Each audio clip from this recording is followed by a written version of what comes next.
காலையிலேருந்து சாப்பிடாமல் பிளான் பண்ணி என்ன கரெக்டாக ஒரு ஆப்பிள் தோட்டம் வர்ற வரைக்கும் போய் இப்போ இந்த ஆப்பிள் தோட்டம் எனக்கு ஹலாலுன்ட்டு என்ன அங்கேருந்து ஒரு ஒரு ஒரு அரை டன்னு ஆப்பிள் பறிச்சுட்டு லோடு ஏற்றிட்டு வந்து ஏன்டா இப்படி பண்ணேன்னா அங்கே வந்து நான் இந்த ஹதீஸ் பாருங்கள் இந்த ஆயத்தை பாருங்கள் அப்படின்னு சொல்கிறேன். அதுதான் எல்லாம் சொல்கிறான். இந்த திமிருக்குன்னு பண்ணுறவங்கலாம் ஓடி மிஸ்யூஸ் பண்ணாதீங்க, எல்லாம் தான் சொல்கிறான். நிர்பந்திக்கப்பட்டு பாவம் செய்யும் எண்ணம் இருக்கக்கூடாது. எவ்வளோ சாப்பிட்ணும், அதே மாதிரி எவ்வளோ சாப்பிட்ணும், அது உயிர் போரா தேவையில்லாத அளவுக்கு சாப்பிட்ணும். இந்த ஹராமுன்னு நான் கிடச்சதுன்னு சொல்லிட்டு போட்டு வெட்டிட்டு இருக்கக்கூடாது. அதே மாதிரி அந்த எண்ணம் இருக்கணும், இது வந்து சாப்பிட்டுட்டு இருக்கிறது ஹராமு, இது வந்து நான் வந்து சூழ்நிலை மாறிச்சுன்னா இது நான் சாப்பிடக்கூடாது அப்படிங்கிற அந்த புரிதல் இருக்கணும்.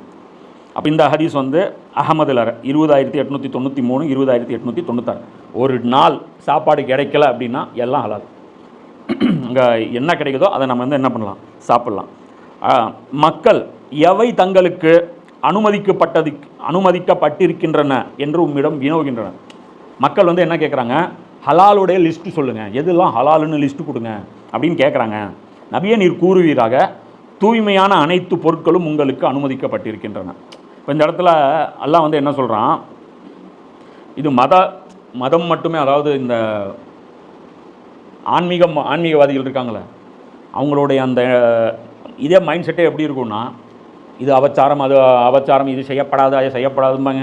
என்ன இது மக்ரு, அது இதுன்னு சொல்லிட்டு ஒரு லிஸ்ட்டு பெருசாக வச்சுட்டே இருப்பாங்க. எப்போ பாரு அவங்க வந்து பார்த்திங்கன்னா அது தொடக்கூடாது, இது தொடக்கூடாது. அவங்கள பார்த்தீங்கன்னா ரெஸ்ட்ரிக்ஷன் அதிகமாக விரும்புவாங்க. அவங்க மக்களுக்கு வந்து எப்பயுமே அவங்க ரெஸ்ட்ரிக்ஷன் சொல்லிட்டே இருப்பாங்க. இந்த ஹஜ்ஜுக்கு போனீங்கன்னா அந்த பரிகாரம் மட்டும் சொல்லுவாங்க பாரு, ஜிப்ரீல் அலைஹிஸ்ஸலாமே கேள்விப்பட்டிருக்க மாட்டார். அப்படியாப்பட்ட விபரீதமான பரிகாரம்லாம் இருக்கும்.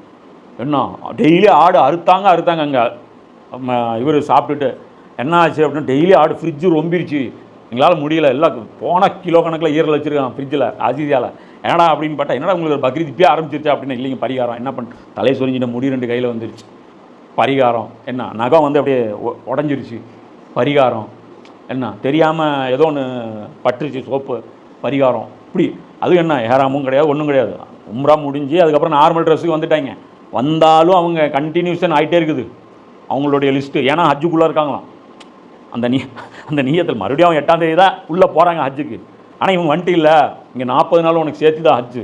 கடைசியாக ஏர்போர்ட் வரைக்கும், ஏர்போர்ட் பாத்ரூம் வரைக்கும் அவங்களுக்கு ஹஜ்ஜு தான். சின்ன போர்டிங் பாஸு முதற்கொண்டு அவங்களுக்கு பரிகாரம் தான்.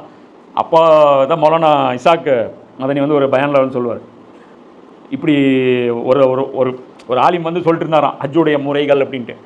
என்ன இருக்குது அப்படின்னா, இதுக்கு பரிகாரம், அதுக்கு பரிகாரம், இப்படி பண்ணால் பரிகாரம், அப்படி பண்ணால் பரிகாரம் அப்படின்னா